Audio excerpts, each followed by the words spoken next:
How's it going, everyone? And welcome back to the Maverick Designs Woodworking Shop. I'm Tom, and today is an exciting day. Today I get to unbox and put together my new Sawstop. This thing has been sitting here for about 2 weeks now, and I've just been waiting to have the time to be able to film this because I'm trying to do this whole YouTube thing. In fact, this saw is what gave me the idea of, tossed around the idea of starting a YouTube channel for a while now, but I always wondered, how am I going to come up with ideas? Where do I start? And when this thing got delivered and I saw it sitting here in boxes, I realized that this was an opportunity to film. So I've been waiting until I had the chance to do it, and today is finally the day. It's a brisk 100 degrees or so out here in the California high desert, but I've got the door open because it's a beautiful day outside. It's letting a lot of light into the shop, and I'm excited to get started. So if you want to see how this thing goes together, then come along for the ride. Let's check it out.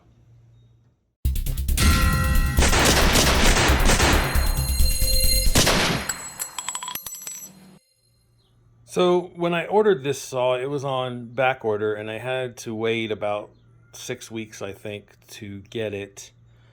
And in the meantime, they sent me an email describing what I should do once it got here. There was a whole list of instructions on how to inspect it and things to look for and that sort of thing when it got delivered to me. And the one thing that they did mention in there that I want to point out was to make sure that the wrapping was all still on there, that the packaging was intact, and that there was no obvious damage. And if there was, that I should take pictures of it. So that's what I'm doing right now. And I've only noticed a couple of small things on here that really won't have any impact on anything, but I'm going to go ahead and take pictures of them because they told me to, and just in case there is a problem, at least I'll have it documented. But the biggest one was the fact that this tie was broken when it came in.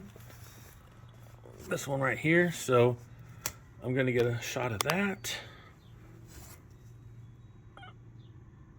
And then I noticed that small dent down there that I zoomed in on a second ago. And then the only other issue I saw with the packaging was on the fence here, the fence rail. It had this dent in the box, but again, this thing is solid metal. I honestly I can't imagine that this would cause any problems with anything. So let's start taking this thing apart and see what's inside. All right, let's get started with this mobile base. So when I ordered the Sawstop, I did not order this mobile base when I originally ordered the saw. I was going to I was going to buy a Bora base that was about 1/5 of the price of this thing, and I did some research on it after the fact and realized that it probably wasn't a good idea. In fact, the two people that I could find that actually did buy the same one that I was planning to buy instead of this one both regretted it and ended up getting this one anyway. So I just sucked it up and paid the $500 and bought this from Rockler actually before this came, which is why it's unboxed already. But it was packaged very, very well. No problems there. The one thing that it did mention was to make sure that you kept it flat in the position that it is now, because if you didn't, the hydraulic pump might leak. So there's one thing to consider when transporting it. We didn't take my truck, we took my wife's Jeep, and it was a challenge to get it to sit in there flat. In fact, I had to unpack it and put it in there like this, otherwise I couldn't get it to sit flat, which is why it's unpacked actually. Otherwise I probably would have just left it packed until today.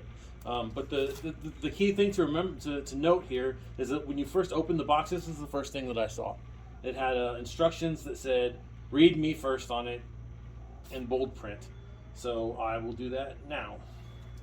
All right, basically what it said was is if you unpack it and try to use it and it won't lift properly, it's because you had stored it in some way not the way I just described, and air mixed in with the hydraulic fluid and caused problems.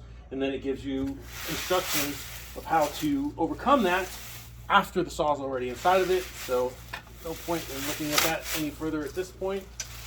I'm just going to take it out and I'm going to push it off to the side over here so we can get moving on the saw. Rolls pretty nice. So the first thing that I noticed is probably the same thing everyone notices, which is how well protected everything is and packaged in a way that would make it very difficult for anything to get damaged. I was particularly impressed with the instructions, which were printed on cardstock and spiral bound, as well as the hardware, which was segregated in bubble packs in such a way that makes it very easy to identify what everything is and at what stage of the assembly that it needs to be used. The other thing that stands out as you unpack and inspect everything is just the quality and finish of the parts and just how well made and robust everything is.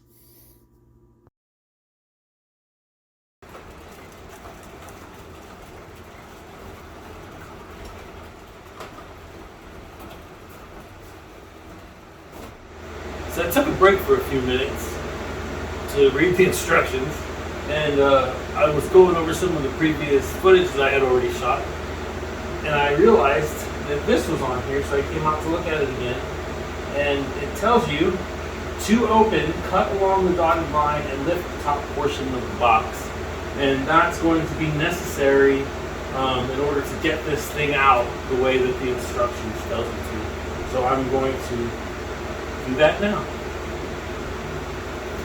I took my time and carefully cut around the box, but when I lifted it off, the whole thing came away, and I quickly realized that there's really no need to do this, as it doesn't benefit you at all to leave it there as far as I can tell.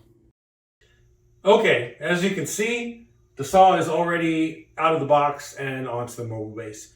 I had intended to film that because that is the most difficult part of getting this thing put together. I had heard that, and now I can say for a fact that that is true from experience. It's very difficult to get it out of the box and get it onto the base. But I had to have some people help me with that, and they didn't want to be on camera, so I had to do it and then explain it to you now. But what we ended up doing was I went and got one of my neighbors, and we just followed the instructions. And what the instructions tell you to do is it sits, when it's packaged, it sits on its side in the bottom of the box. Once you lift the top of it off, it tells you to take the foam from the top and lay it down on the floor next to it on the side that the back of the saw is on. That way you can roll it from its side position onto its back onto the other piece of foam. And then from there, what it tells you to do is, if you have the PCS base, it tells you to install the PCS base and then pick it up and put it down. I do not have the PCS base though. I bought the ICS base because it's bigger, it's stronger, it's more robust, it's more expensive, but it's I think it's probably much bigger than the PCS base because it's made for the ICS and then modified to fit the PCS. But there's no way that I would have been able to put it on while it was sitting on this foam. It would have needed to be lifted up several more inches than that, and then getting it flipped over would have been really difficult as well. So what the instructions for the base tell you to do is to get the saw on the floor and then lift it up and either have somebody push the base under it or lift it up and place it onto the base. And that's what we tried to do. We rolled it over onto its back and then we tried to pick it up and lift it onto the base. And let me tell you, this thing is no joke. It is heavy. I'm a big dude. I'm 6'1", 275 pounds. My neighbor is about the same size, and we struggled mightily just to try to get it up and onto the base. We were able to get it up, and we kind of sort of got it onto the base, but we couldn't get it in there just right because there's some things that you have to move out of the way, and it's kind of difficult to get it in there.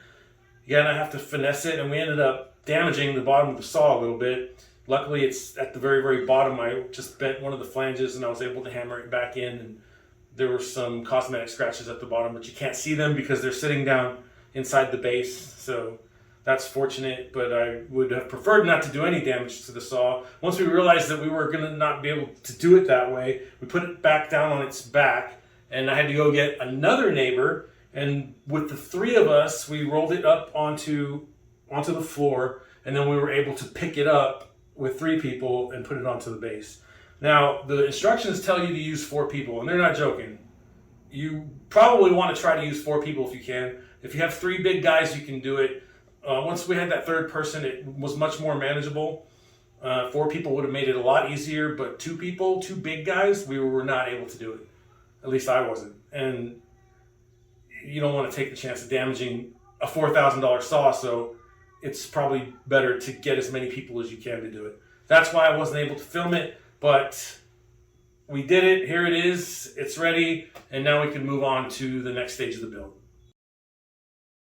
Okay, first you'll attach the wheel that raises and lowers the blade onto the shaft on the front of the cabinet, and then the wheel that changes the angle of the blade onto the shaft on the right side of the cabinet.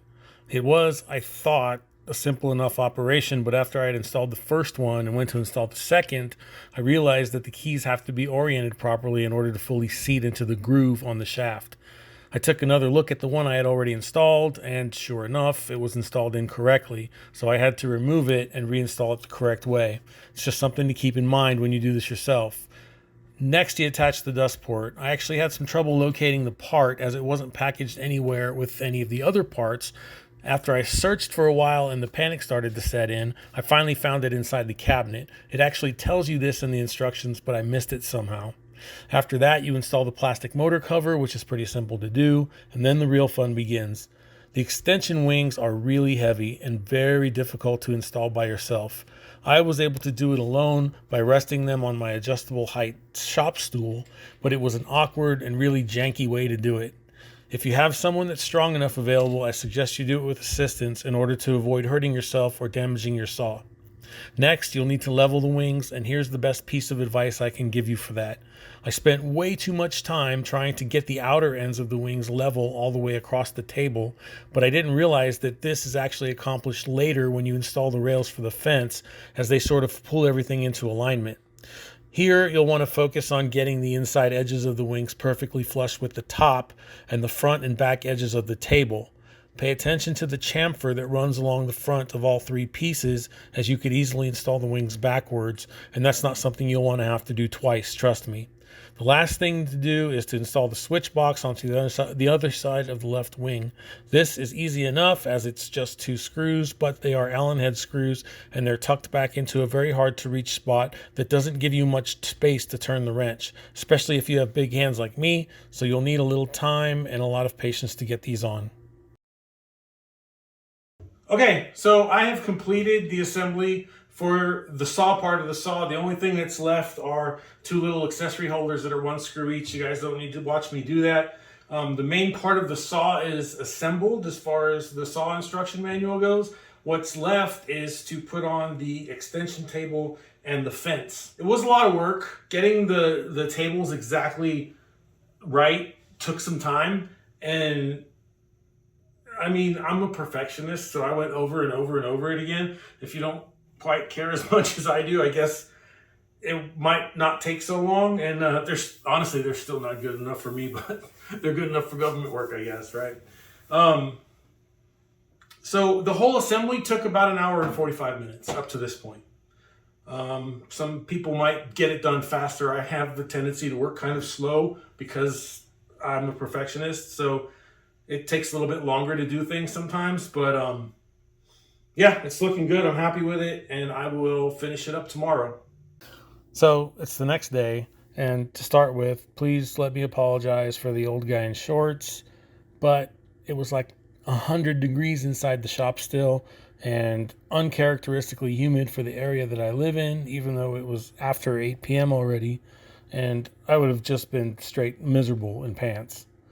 Here I'm installing the fence rails and getting everything leveled up, which I actually had some trouble with, and it required me to get a little creative, and I'll elaborate more on that in a moment. But with some help from my boss, we got it all squared away. Okay, I put the front rail on before I started the camera, but it's pretty simple. There's just 4 countersunk screws that hold it down to the front, and then on the edges there's 2 more countersunk screws and nuts and washers on the backside. And the same thing with this one. There's 4 and then nuts and washers on the backside. And the reason for those nuts and washers on the backside, and they tell you not to tighten these up yet, is you get these all tight so the rails are on there and they're straight. And when you installed the extension tables, you leveled them with the center table of the saw. However, I was worried because after I did that, one of the tables, this one, was actually a little too low, and I couldn't get it to level out. And now I understand why. After you put the fence rails on, you use that last fastener on the fence rail to get the table leveled and then tighten it down. That's how you do that. This side was pretty much good to go. This side was off by quite a bit, a good 1/16 to even maybe 1/8 of an inch off, and it wasn't easy. I couldn't push it up manually. It was picking the whole saw up, so I had to devise this method where I put a clamp so that the clamp was sitting on the top of the rail, and then I had a small piece of wood that I would get up here and wedge up under the table, and then I would push up on the wood, use the leverage of the wood with the top of the clamp holding it on the top of the rail, and I was able to push the table up, and it moved up. And as you can see, I needed some assistance in order to get everything together because he had to hold things for me until I got it into place, and then I had to tighten it down. This, by the way, is my son, Maverick, the namesake and CEO of the company. Right, buddy? But, so that was a little tricky, but I wanted to stop and explain that before I moved on. Getting this extension table installed was probably the most difficult part of this assembly for me, aside from getting the saw onto the base. It was easily the most frustrating. There was just a lot of constant back and forth manipulation, pushing up here, pulling down there, loosening and tightening hardware, etc. It seemed like every time I made an adjustment to one corner, it threw off another over and over and over again. I had my biggest problem with this part of the build, and I ended up having to get advice from other Sawstop users in order to solve it. Okay, so I had a couple of problems. The last time you saw me, I was trying to adjust this support table for the fence. It's a 36-inch fence, so it needs this extra piece. If it were a 52-inch fence, there would be the stamped metal section and then this one, and all of this would be longer. I had a really hard time getting this to be perfectly level, and I couldn't get it perfectly level. I got it very, very close. It's a very delicate operation between lifting here, pushing there, and I ran into a couple of strange things. So I was able to get it, for the most part, completely level. This side, the front, is pretty good. The back corner is maybe a 32nd down. It needed to come up just a hair. That was the one thing that I couldn't get, no matter how hard I pushed and tried and moved and tried things. And then the other thing is here in this, I can't get it exactly flush with the right wing. I was able to get it leveled all the way across on both sides, and actually it's actually maybe even a little sub-flush here because I was trying to pull this down. But on both sides it's flush or slightly sub-flush, but here in the center it kind of bows upward, and it's slightly higher than the wing, and you can hear it when you move the fence across it where it hits it.